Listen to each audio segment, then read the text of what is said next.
ভিডিওতে আমি তোমাদেরকে করাবো ক্লাস 8 এর কোষে দেখি 5.2। আগের ভিডিওতে মানে আগের পার্টটাতে আমরা 6 দাগের অঙ্ক পর্যন্ত সলভ করিয়েছিলাম। আজকে 7 থেকে করাবো। দেখো 7এরটাই আমাদেরকে আয়তন বলে দিয়েছে আর বাহু দৈর্ঘ্য বের করতে বলেছে। তাহলে এখানে কি করবে, লিখবে যে ঘনকটির আয়তন বলে লিখবে, যেটা দিয়ে দিয়েছিল সেটাকে লিখে দেবে, ঘন একক পাশে অবশ্যই লিখবে। এবার এটাকে লিখে দিলাম a + b³ - a - b³ - 3 × a² - b² * 2b লিখলাম।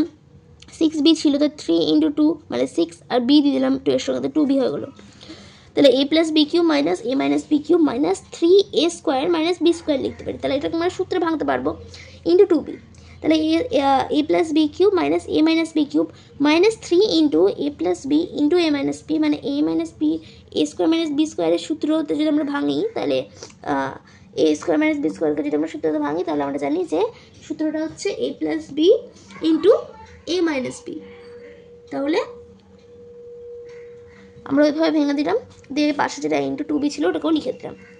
এবার এটা কিসের সূত্র? এটা সূত্র হচ্ছে a - b কিউবের। আর আগে বলে দিই যে এটা কিন্তু a, এটা কিন্তু b, এটা কিন্তু গোটাটাই a, গোটাটাই এটা কিন্তু b।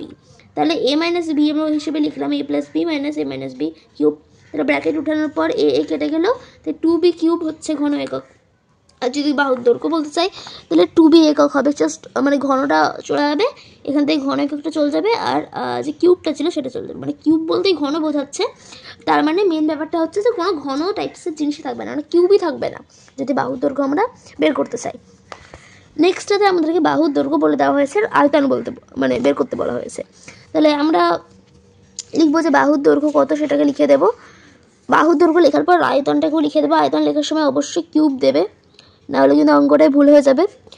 এবার দেখো এটাকে আমরা গোটাটাকে a ধরবো, এটাকে b ধরবো। তাহলে ধরে নিয়েছি ওইভাবে 2x - 3y - 4z এর কিউব।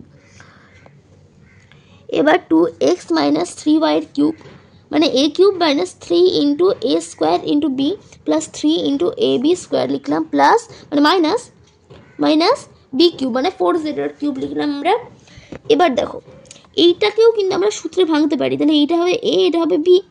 তাহলে এইটাকে সূত্রে ভাঙলে কি হবে, a³ - 3 × a² b + 3a² b + 3ab² - b³ লিখে দিলাম ওই হিসেবে।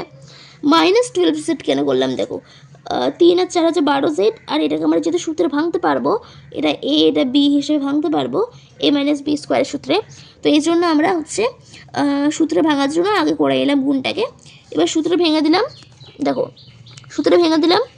সূত্রে ভাঙার পর প্লাস যেটা ছিল প্লাস দিয়ে দিলাম। 3-এর সঙ্গে 2 গুণ করলে 6x - প্লাসে মাইনাসে মাইনাস 9y ইন্টু 4² মানে 16z² - 64z³ তাহলে ইকুয়ালস টু দিলাম আমরা।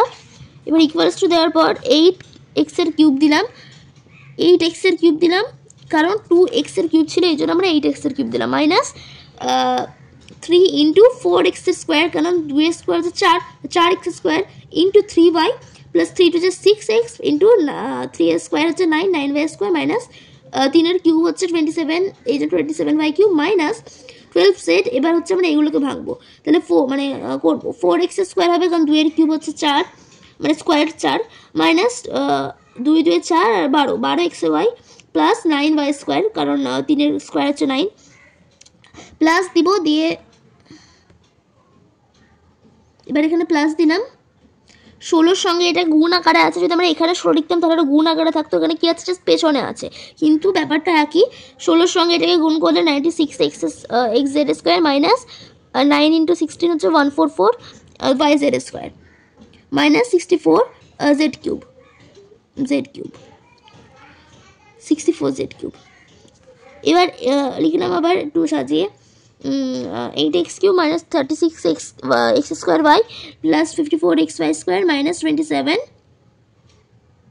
যেগুলো গুণ আকার ছিল সেগুলো কিন্তু গুণ করে দিয়েছি। দেখো আরেকবার বলি, 8x³ মাইনাস এটা হচ্ছে 3 3 9 9 4 হচ্ছে 36x² প্লাস 54xy², কারণ 9 আর 6 গুণ করলে 54 হয়, মাইনাস 27y³ মাইনাস 12-এর সঙ্গে 4 করলে 48x² z, 8 12 12 হচ্ছে 144 এক্স ওয়াই জেড মাইনাস প্লাসে মাইনাস, এখানে মাইনাস আছে এখানে প্লাস আছে, প্লাসে মাইনাসে হচ্ছে মাইনাস, তাহলে 12-এর সঙ্গে 9 গুণ করলে কত হবে 108 জেড ওয়াই স্কোয়ার প্লাস যেটা ছিল সেটাকে লিখে দিলাম।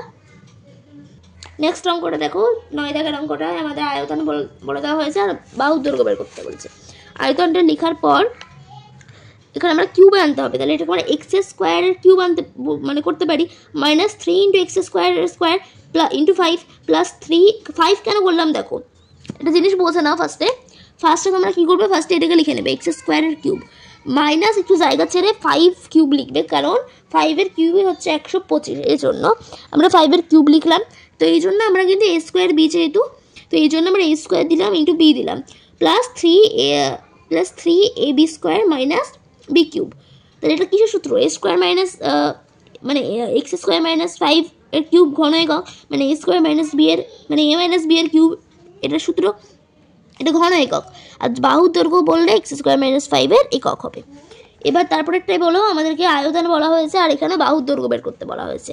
তাহলে আয়তনটা আমরা লিখে নিলাম আর বাহুর দৈর্ঘ্য বের করবো। তো দেখো মানে আয়তনটা হচ্ছে 1000 আছে, তাহলে 10-এর কিউব 1000 হয়তো 10-এর কিউব লিখে দিলাম প্লাস এক্সের কিউব লিখলাম, এটাকে আগে নিয়ে আসলাম প্লাস 30 আছে, তাহলে 3 ইন্টু 10 করতে পারি আমরা, কারণ এমনিতেও হবে দেখো, এমনিতেও 3 into A B A plus B, তাহলে 3 ইন্টু 10 ইন্টু এক্স তাহলে 10 প্লাস এক্স, তাহলে এটা কিসের সূত্র 10 প্লাস এক্সের কিউব মানে এ প্লাস বি এর কিউবের সূত্র, এটা ঘন একক। ঘনকের বাহুর দৈর্ঘ্য বললে আমরা 10 প্লাস এক্স একক লিখবো, জাস্ট কিউব ছাড়া। আশা করছি আজকের ভিডিওটা তোমাদের ভালো লেগেছে। নেক্সট দিন আমাদেরকে আমি 2 দাগের অঙ্ক থেকে সলভ করে দেবো।